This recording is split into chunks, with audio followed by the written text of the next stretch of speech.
939 жилийн амьд шаналл. Магадгүй мөнхийн шаналл. Гоблин.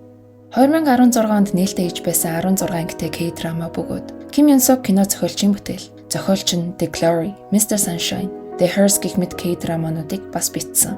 Гоблин бол маргах зөвлөгүй гүнхтэй хайрын тухай, гүнхтэй охины тухай, гүнхтэй 939 настай гоблины тухай. Гоблин. Гурьёгийн үед төрсэн Кимшин жанжин, улсынхаа хамгийн эрэлхэг жанжин байсан ч хаана нь өөрийнхөө туслахын залинд унснаар Кимшинийг урагч гэж бодно. Үнэнд сохорч, эрх мэдэлтэй санаа зовж, туслахынхаа үгээр нүд хийж Кимшиний эсрэг үйлдэл хийн. Хаана нь Кимшинд сануулж дайнд өөрөө ялагдаж өгөх гэж хэлдэгч тэр хааныгаа хамгаалж түүнд зүтгэх үүргээ хизээж орхидоггүй.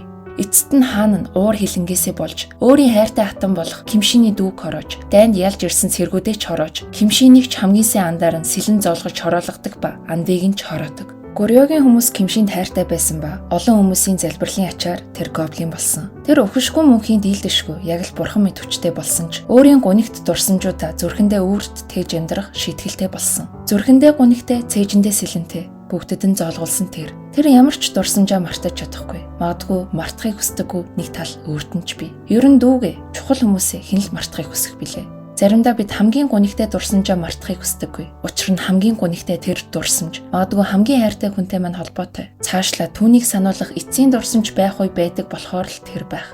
Дурсамжийг мартахгүй нь хүний л үйлдэл. Дурсамжаа авч үлдээд шаналж амьдрах нь бас л хүний үйлдэл. Мөнхийн амьдрал, мөнхийн дурсамж, мөнхийн хүч чадал, мөн мөрлөн золттой сэлэм. Энэ бүхэн нь түүний шийтгэл ба шагнал байсан. Гоблины сүт бүсгүй. Гоблин сэлэм зоолгуулж өгсөн. Тэр сэлэм биендэн золттойгоор амьдардаг. Сэлмийг харж чадах нь бас сугалж чадах нь түүний сүт бүсгүй.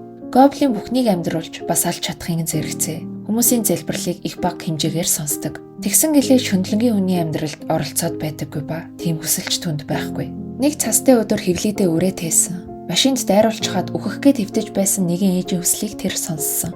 Тэгээд аварсан. Тэр эмэгтэй хевлий дотор байсан хүн нь түүний сүт бүсгүй байсан. Түүний сүт бүсгүй байсан гэхээсээ илүү гоблин түүнийг аварсан болохоор л тэр сүт бүсгүй нь болсон.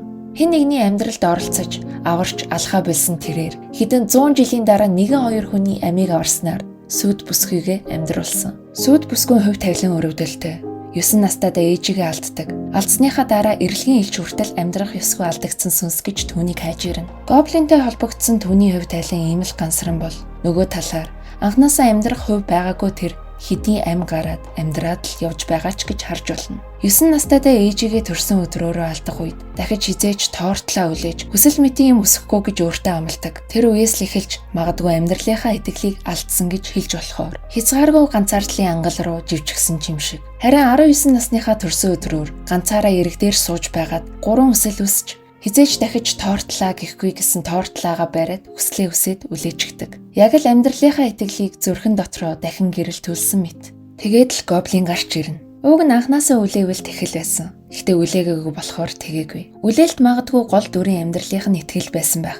Төрсөн өдрөөрөө лаа үлээхгүй гэсэн нь өөрийгөө шийтгэж ирсэн нэг хэлбэр нь байсан байх. Эцэст нь охин өөртөө итгэснээр амьдралд дахин итгэх итгэлээ олсноор өөрийнх нь амьдралд сайхан зүйл ар араасаа тохиолдож эхэлдэг. Гунигт хайр. Дөрүүдийн хайрын түүх бүгд гунигтай, сэтгэл эмтэрэм. Цуврал дээр Шекспирийг дурддаг. 939 жилийн турш бүх дурсамжтайгаа амьдарч буй нэгэн. Эцэст нь түүнийг хайрлах, түүнд хайрлагдах хүн гарч ирсэн ч тэр хоёрын төгсгөл гарцаагүй хагцгал.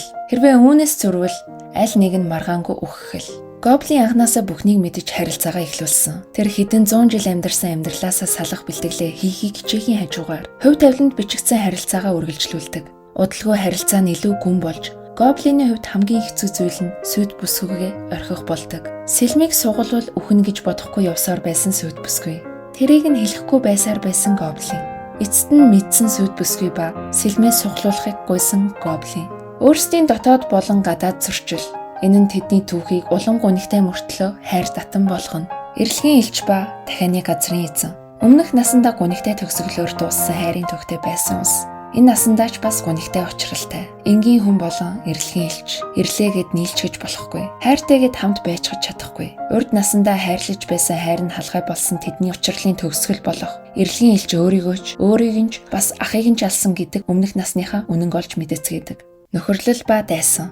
Тус зурглын романс гоёын хэрээр броманс нь бас гоё. Хөгжилтэй харилцан яриа болгоно нь инээлгэх бол 아저씨, 닥쳐! 사랑, 내 이놈! Гунигтай хэсэг болгоно нь бараг үйл болохоор. 당신 사랑해요. 사랑해.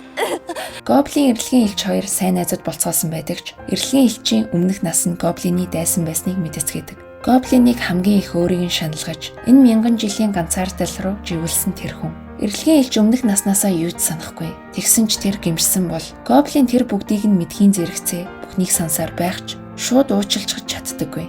Тэгсэн ч бусдыг аврахын тулд гоблин тайван байхаас аргагүй. Энэ л тэдний байгуулсан бас зохиолчийн бичсэн нөхөрлөл мэт. Гоблин, эрэлгийн элч, Доква 3-ын броманс бол маргаангүй үзүүштэй. Символизм. Тус цувралт символ утгууд ихтэй. Цас их чухал. Гоблин ээж охин хоёрыг аврах үед цасан дээр машинд дайруулчихсан хэвтэж байдаг. Гоблин сүд бүсгүүдээ сэлмийг анхны цаснаар суглаарай гэж гуйдаг. Дараа нь сүд бүсгүй нь алга болчиход олох үед засны баазаас олдог ба тэр сценүүд дөрүүдийн хувьд эргэн нэгдэж буй хүчтэй илэрхийлэлтэй хэсгүүд бүгд цастай байдаг. Киноны хамгийн алдартай OST нэр нь хүртэл анхны цас шиг чам дээр очино. Цаг агаар кино дотроо мэдэгдэхүйт символ утгатай. Учир нь гоблины сэтгэл хөдлөлийн байдал нь цаг агаарын байдлаар илэрдэг. Хайрлаж тогтолвол өвлийн ихэн сардаж, энторын цэцэг ургуулчихна. Санаа нь зовж төгшвөл улаансаар гаргачихна. Бороо оруулна гэх мэт. Ер нь солонгос кино гэдэг төрлийг сайн ойлгох хэрэгтэй. Энэ нь ямар нэгэн зохиолч болон найруулагчийн санааг нууж, юмар далдалж харуулах, эсвэл үзэгчийг ухуулж бодуулахаас илүү дөрүүд нь өөрөө бараг бүх зүйлсээ хэлж, түүнийхээ реакшн тодруулж харуулдаг онцлогтой санагддаг. Бас slow motion edit, хоёр сцен уусч буй transition, дөрүүдийн theme дуу болгоно нь бараг дандаа явах гэх мэт өөр солонгос олон ангид биш кинон дээр ашиглавал хачин харагдах хамаг бүхэн нь хачин гихчин зөгтөг гэдгийг ойлгох хэрэгтэй. Анх сүд бүсгүйн гоблиныг санаандгүй дуутахад гоблин гартаа цэцэгтэй байдаг ба тэр цэцэгний утгыг асуухад хайр гэж хариулдаг. Сүд бүсгүйн цувралын туршид тэр цэцгийг хадгалчихсан байдаг. 13 дугаар анги буюу гоблины сэлмийг сугалдаг сцен дээр өөрсдийг нь хөөж буй харагдсан сүнсийг хүлээх зур номон завсраасаа тэр цэцгээ буцааж гаргаж ирж хардаг бөгөөд тэр цэцэг нь хатаад хорчижчихсан байдаг. Хорчоогоо зогсохгүй хийсэж замхарчихдаг. Тэрний дараа харагдсан сүнс хэдийн хажууд нь ирсэн байдаг ба бараг бүх хүнийг уйлуулсан сцен төлөвлөлөгдөнө. Гоблины сүд бүсгүй хоёр Канадад унаж буй навцсын дор алхаж байх үед сүд бүсгүй нь унаж буй навцсыг бариул гэж ярих зур гоблин бариад авчихдаг. Тэгэд барьж авбал яадаг юм гэж асуухад хамт алхаж байгаа хүнтэйгээ хайрн бүтдэг гэж хариулдаг. Сүд бүсгүй нь тэр навчийг нэмбайлж хадгалаад гоблинд бэлгэлдэг. Тэр навч киноны туршид үзэгдэх бөгөөд тэр навч тэдний хайр бүтэлтэй байгаасаа гэсэн тэдний хүслийн илэрхийлэл. Гунигтай биш төгсгөл. Үзэгчтэй хайрлсан тийм төгсгөл. 7 жилийн дараа дахин үзэхэд ч уйрам шинээрээ байгаа нь үнэхээр сайн цуврал байсны илрэл ах. Цувралд ашигласан дуу болгоно нь хийд. 2016 ондоо байтугай. 2025 онд одоо ч яригдах тэмэл цувралыг Ким Юн Сок бичжээ. Амьдрал, бурхан, үхэл. Гурвыг сануулж, тэр гурвын зөрчил, нийлэл. Магадгүй хамаг бүхнийг багтаасан тэмэл цуврал.